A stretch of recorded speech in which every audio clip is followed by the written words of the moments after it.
Dr. Vijay Bang, Oration. I will give a short introduction of Dr. Professor Vijay Bang, on whose name we have started this oration. Professor Vijay Bang was a professor and head of cardiology at JJ Hospital, where he has trained many students who have done DM under him. Even now, when he's practicing at Lilavati, he has DNB students under him, and he's a hardcore teacher. Also, there are many numerous students across India who have benefited by teaching in his online master classes, especially during the COVID period. So, he's basically a born teacher. Another thing, he was the National CSI President during his tenure 23-24. And it is under his vision and guidance that we could establish the Maharashtra chapter of CSI, which was not there initially. And especially during the first year of Maharashtra CSI, we did two state conferences, one annual and one midterm, and we could do the National Interventional Council meet also.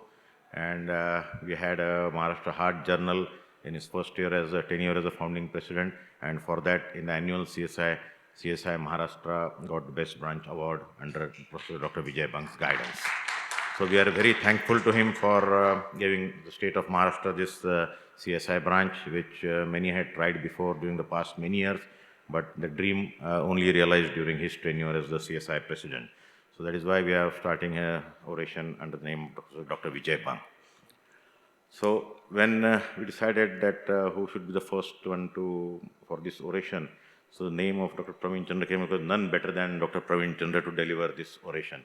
Because he is the person who has the maximum number of coronary angioplasties, maximum number of structural interventions to his name, like TAVR, mitral clips. He is basically an innovator. He has done the first TAVI in India. He has done the first mitral clip, the first TEER in India. He has been awarded the Padma Shri by the President of India in 2016.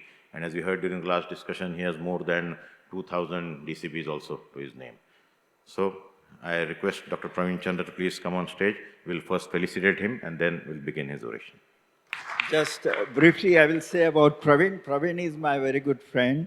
So this time we had while we were selecting who to award first oration, which is a very historical landmark. And after discussing all the possible names, we shortlisted Praveen to be there. And we are very happy that he has managed to come here.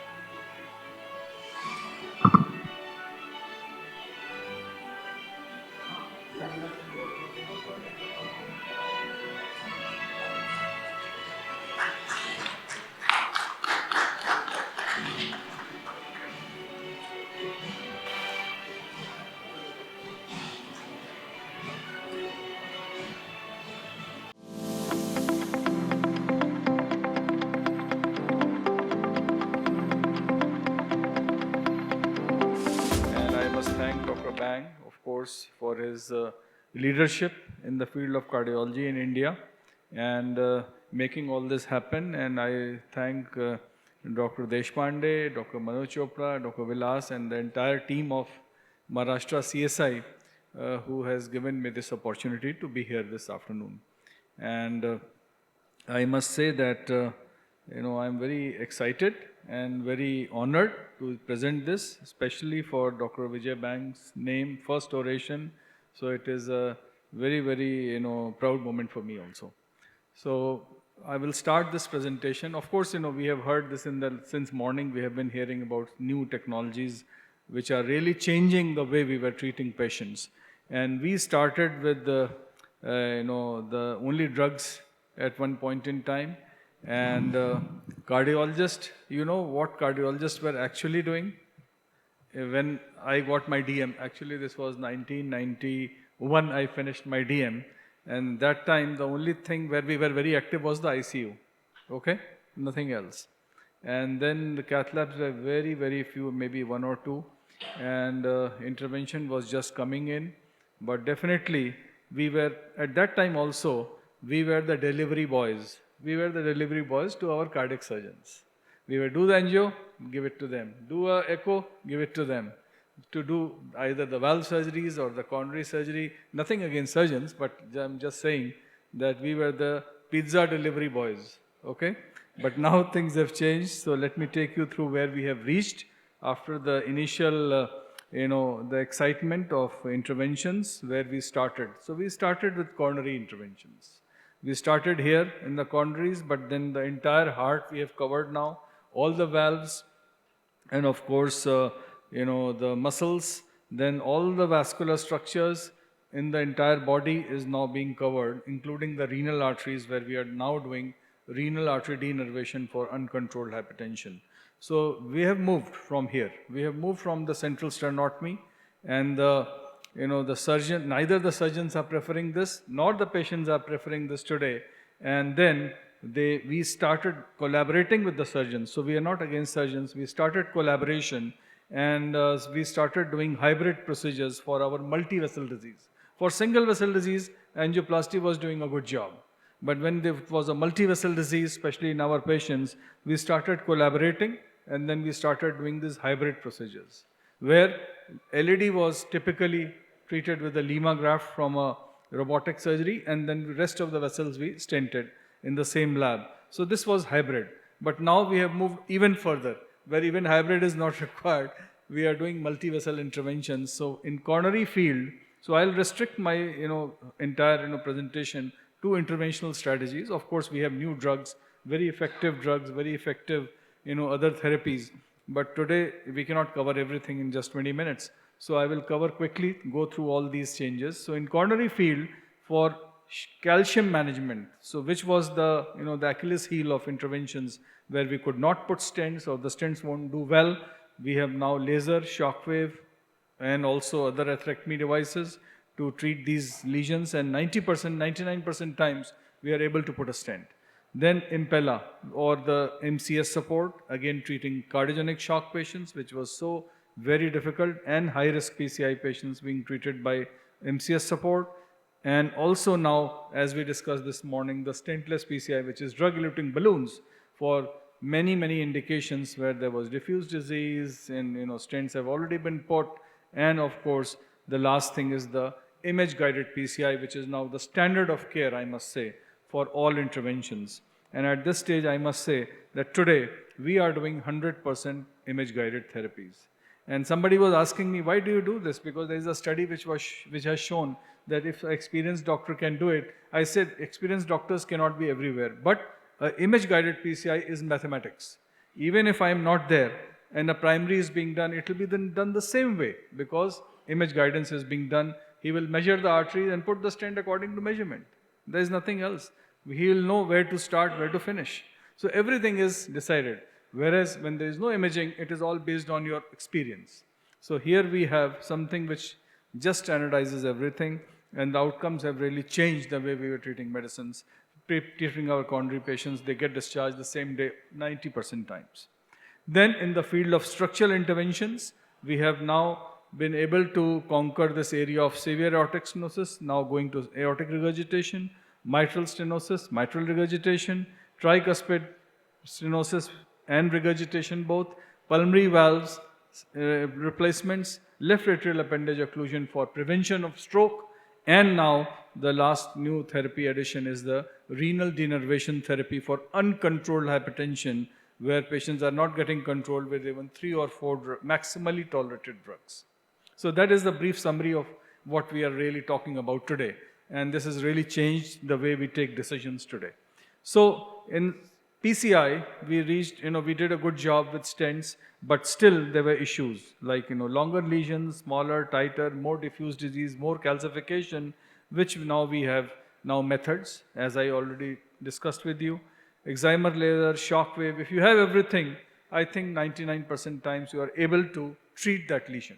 Many times, earlier we used to say, okay, we could not cross the lesion, we could not cross the balloon, and the angioplasty failed. So uncrossable lesions, resistant lesions, then patients where in-stent stenosis is there, or if the patient has diffuse disease, thrombus, large thrombus, and vein grafts, everything can now be managed with the use of these 3 technologies. One is shockwave, which has really made the big difference in treating calcified lesions with very great degree of safety and efficacy both. Then laser for all those uncrossable lesions and difficult lesions to treat, And the last, the stall was the high-risk patients where we use now MCS support, and these are the CHIP patients, or which is the CHIP-indicated patients where we can treat these kind of patients. You can see this is a patient who is a post-bypass patient, multiple hospital admissions, low ejection fraction, last remaining vessel, and look at this vessel. This vessel is like looking untreatable. But now today we can treat it because we put this patient on Impella, then we did the wire passage, we did shock wave, we did every possible thing and treated this vessel. And patient did well after that. So it is benefiting in terms of quality of life, making us procedures successful, comfortable, and of course, it helps the cath lab and the hospitals to also progress with positive outcomes. So which is something very important. Then the last thing about in coronary arena is the drug-coated balloon. We discussed this morning and saw the results of drug-coated balloon, where we can avoid multiple layers, we can avoid prolonged dual antiplatelet therapy, especially in elderly individuals, patients going for surgical procedures, and also we have less inflammation, less polymer related issues. So I think, and the repeatability of the procedure is immense. So we can definitely use now drug-eluting balloons for a large indication of these patients, not only ISR. And decision making, as Dr. Bang was already mentioning about FFR, CFR, IMR, all this is changing the way we were treating patients. Like for example, I was discussing, there was a patient who underwent angioplasty. He underwent successful stent. He was still having pain. Said, okay, what's happening? So we said, okay, let us do a stress test. Nothing much is coming out. Stress echo was not so. He's still having pain. So we said, okay, let us do a FFR or an IMR for him. We did the FFR, angio, stent is patent. Did the FFR, negative. But then we did the IMR, which is CMR plus CFR. The CFR was okay, but the IMR was positive, which means he has structural problem in the myocardium, which means he has, this chest pain is not non-cardiac, it is cardiac chest pain. You have to treat this. So, and you can change the medication accordingly. So that is something which is helping our patients. In imaging, both IVUS and OCT are similar outcomes. You can use either of them to do precision PCI in these patients, and we have so many results. I will not go through the studies, but definitely IVUS, either you do a solid state imaging or the rotating catheter. Both of them are equally good, and of course using OCT and doing the various nuances of OCT like 3D reconstruction and everything helps improve outcomes and reduces complications in the cath lab and outside the cath lab. So this is something which is changing, and I can tell you the complication rates, the acute occlusion rates have really gone down, tremendous. And you can go safely even after 4 stents and 3 vessels and go home and sleep without much problems. Then moving to structural interventions, I already told you these are the various procedures which have changed the way we were treating our valve patients. And for prevention of stroke, post-surgical patients where paravalvular leaks are being treated both for mitral and aortic, and LA appendage closure for prevention of stroke. So where did this whole story start? Of course, we did BMV, balloon mitral valvuloplasty was successful. It changed the way we treated mitral stenosis. But today, aortic stenosis is being treated with TAVR, which is the dominant method of treatment in the structural arena. And it started very early on, and you can see that over the years, so many trials, so many devices have been tried.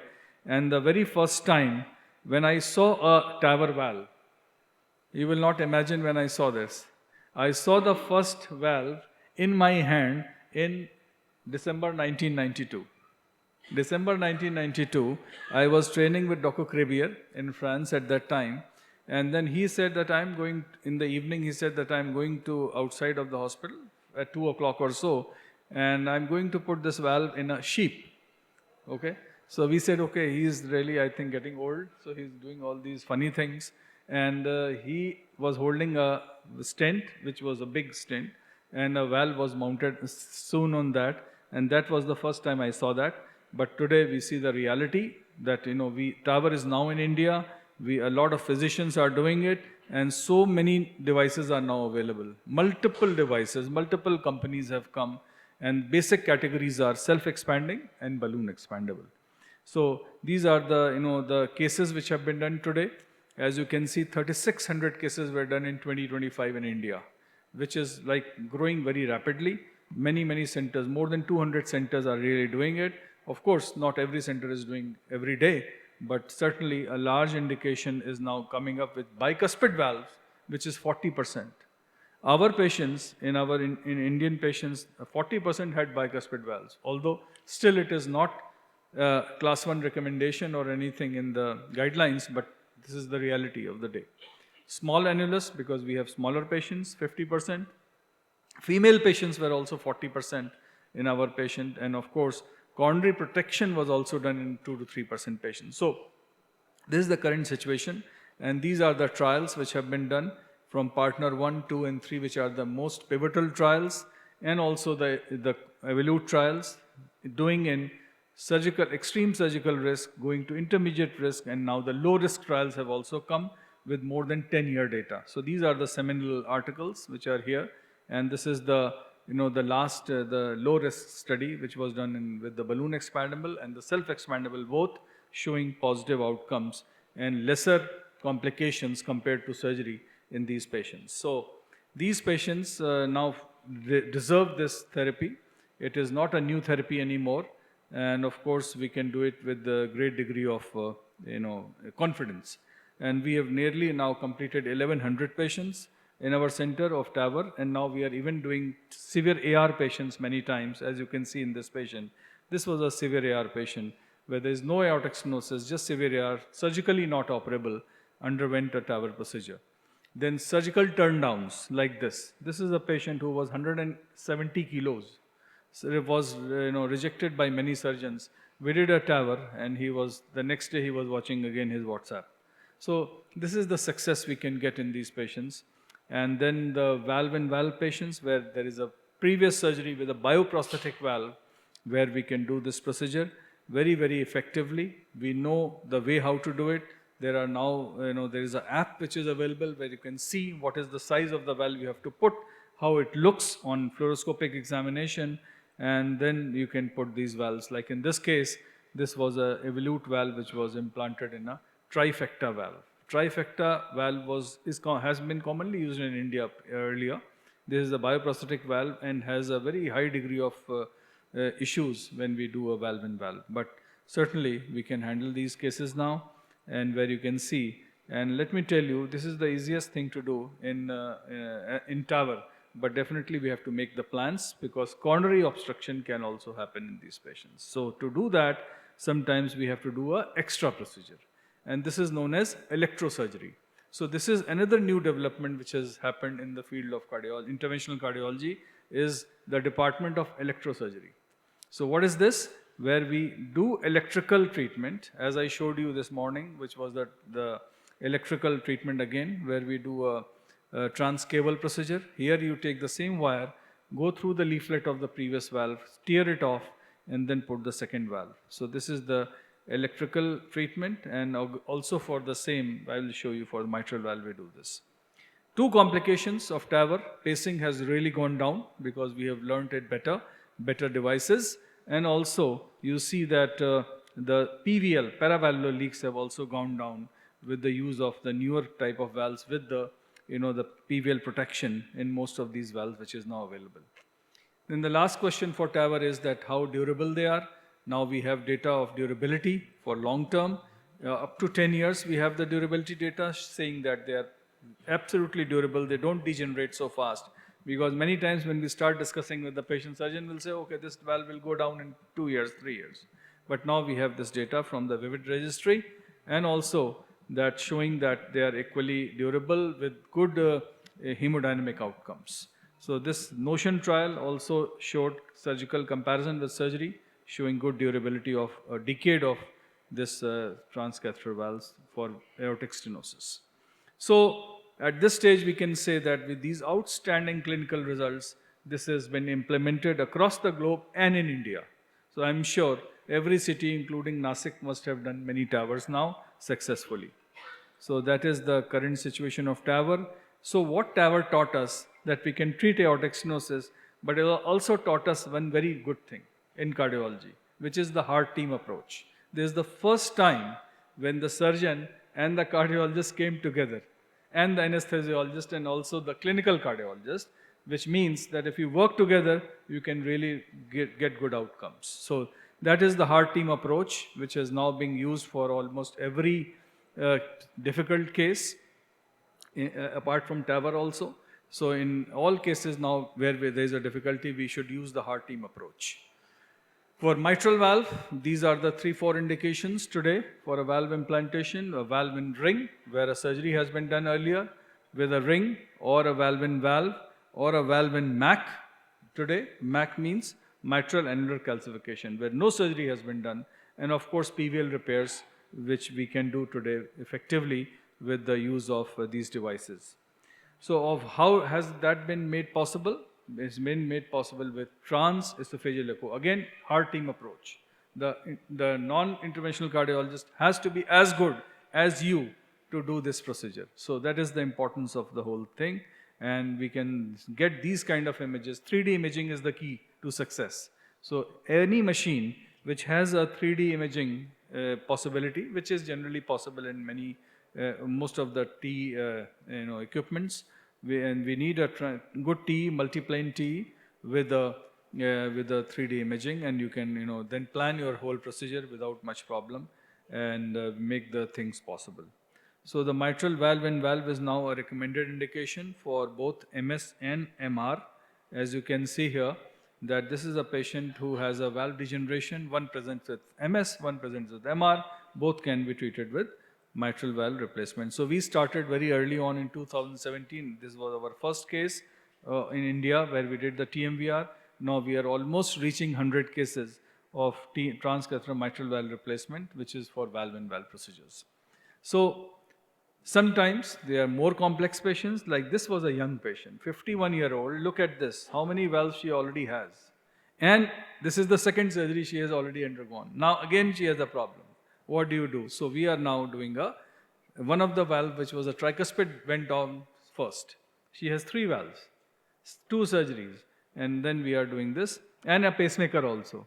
So now we are doing a transcatheter tricuspid valve in valve. As you can see here, there is a 30.5 mi valve, which is a big size valve. This is the biggest valve which we can put in this. And here you can see that very easily deployed, post-dilated, and the patient was discharged the very next day because it is a transjugular procedure, no problem. So you can see that how complex this situation was treated quite effectively. Then, of course, this is the post-procedure echo, showed everything is okay, no gradients, no leak, and the patient goes home. And then more complex patient will come. So this is the evolution in life, that more and more complex patient will keep coming to you. This is a patient who had first surgery in 2004, redo AVR plus MVR in 2016, again comes back with a degenerated valve. And here, this time it was more complex. So we do a valve and the valve slips. Now this is the 3rd valve in the mitral position, and that is also not looking that great. So we put a 4th valve here. Same time, another valve was linked to this, and this patient now has 3 valves in mitral position and 1 valve in aortic position. You see? And this is after this, no gradient, so we have to check for the gradient. So there was no gradient, and thereafter the patient was discharged. So possibilities are increasing. We can treat these complex patients. Then valve and ring patients. Again, you can see there was a ring here, and we have put a valve here. There was another valve in aortic position and a ring here, so which was treated with second valve. So valve and ring. So what is the problem here? The problem is, when we do these mitral valves, the problem is obstruction. Obstruction in the left ventricle. So how do we know? How do we predict? Because we have to do this beforehand. So the prediction today can be done with CT scan. So we have to learn now how to look at the CT. So we were never taught to look at the CT images of the cardiac. So now we can predict this. This is the new LVOT. New LVOT prediction can be done. If it is more than 200, that means you can go ahead with the procedure and do it. If not, then we have to do multiple other things. So in some patients, we have done a septal ablation After 6 weeks, we do a lampoon procedure. This is a patient where 2 valves were implanted at the same time, mitral and tricuspid. You can see both 30.5 valves. And in MAC, where there is a mitral annular calcification, if you put a valve, there will be a AML which will go and obstruct the left ventricular outflow tract. So what do? We do a lampoon procedure, again electrosurgery, where we can cut these leaflets. So the leaflet is being sliced. The slicing of the leaflet is being done through the electrical wire, which is taken through the left atrial approach. And once that is cut, as you can see, the cut has been made in this AML. And then, of course, there will be severe MR at that time, but then immediately we put a valve inside. So this is a patient who received this valve in mitral annular calcification. Why this was done? Because it is a contraindication mostly for surgeons. They cannot put a valve here. And patient has severe disease. So now we can treat these patients. These were untreatable patients. So this is a typical lampoon procedure where you can see that we are slicing this AML, and once we pull it with the charge on, this will slice the leaflet immediately. There is a slice. So when we put the second valve, now this will be a window. So this window will not obstruct the left ventricular outflow tract, and then you can put the valve inside. Finally, for mitral regurgitation, discussed this morning, this mitral clip has been really, really very effective and is being treated for both degenerative MR and functional MR. Degenerative means LV is normal, valve is bad, and functional means either the ventricle is bad or the atrium is bad. Valve is okay. So you can do this. And many trials have been done in both categories, showing good outcomes even up to 5 years and 10 years. Now the data is available. This is the 5-year follow-up of the COAP trial showing positive outcomes. And it is now recommended as a class 2A indication for primary and secondary MR typically. But sometimes we have more sick patients coming in the ICU. Like this patient was in cardiogenic shock, and here you can see one of the leaflets is just going off. And we were thinking what to do. So we did the TE, found out that the MR is extremely severe. She will never come out of this shock. So we did this therapy. Of course, we discussed the heart transplant also at that time, but that was not immediately available. So we have to then do a clip. You can see the clip is being positioned here, and after the clip, the MR reduced, and the patient was taken off pump, and she was extubated. Then the last thing is the severe tricuspid regurgitation. Again, surgeons don't do anything about it, and then many times we have to take care of these patients. And these are the therapies which we offer today. One is a trick valve, a bicuval valve, and then the second is the tricuspid clip, which is here. And then, of course, sometimes we can put a valve also, which is not available right now in India, the Evoke, but we will have it very soon. So this is the story of many, many patients. And this is a patient who was 82-year-old, had a previous mitral valve surgery, developed this mitral regurgitation. We did PVL closures in this patient. After that, the TR kept increasing. So finally, we had to do a trick valve in this case. So multiple procedures and then carry on slow, one by one. So this was our first case of tricuspid clip, which was in a 57-year-old patient, severe TR, inoperables. Look at this, massive severe TR, which was treated by a tricuspid clip. So these are really changing our methods of treatment for many patients. And of course, paravalvular leak closures are really becoming very, very easy to handle most of the times. Again, a T-guided procedures for leaks like this. And in patients who already have surgery. So this is a patient who had 2 Star Edwards valves, multiple leaks, and we had to put 2, 3, these closure devices here. You see, clips are being, these devices are being put. Again, all T-guided. So T is something which is important. For post-TOF patients, severe pulmonary regurgitation, now I think TPVR has become a dominant therapy in these cases. Second surgery is avoided many times in these young patients. See, in this patient, a pulmonary valve is being replaced in a previously surgically treated patient of TOF, where there is free PR. Free PR, now the RV started dilating patients, so here you do a pulmonary valve replacement. So that is how we do it. and the LA appendage closure for prevention of AF, now with the Champion AF study, which was presented just recently in ACC, showing that stroke prevention is a good idea in patients of permanent or paroxysmal AF. And in these cases, and these patients who cannot tolerate anticoagulation therapy or do not want to take anticoagulation therapy, in these cases we can do this treatment. Again, T guided. So this is like T is becoming indispensable for us. Here you see that the device has been implanted, looks very good. And in our experience, now we have done about 45 of them, and there has been no incidence of embolization or any major complications. So it is a reasonably safe device. So success is quite good in many, many studies. This is the indication profile. If the CHAD VASC is more than or equal to 2 and patient has suboptimal OAC treatment, you can do this therapy in these patients. And last but not the least, for high blood pressure, today we have this RDN therapy, renal denervation, for patients who are very difficult to treat, not able to control on medical therapy. We do now RDN, which is independent of medical burden. We can do this therapy. Again, a procedure which is done in cath lab, takes about 45 minutes or so, and both the kidneys are denervated in each procedure with these spiral catheters. So let me just, so this is the ESH recommendation that RDN is the third pillar for uncontrolled hypertension today and is a safe option, effective, does not increase to any renal injury. Sometimes people think that it may lead to renal injury. So I think today we have this effective therapy here.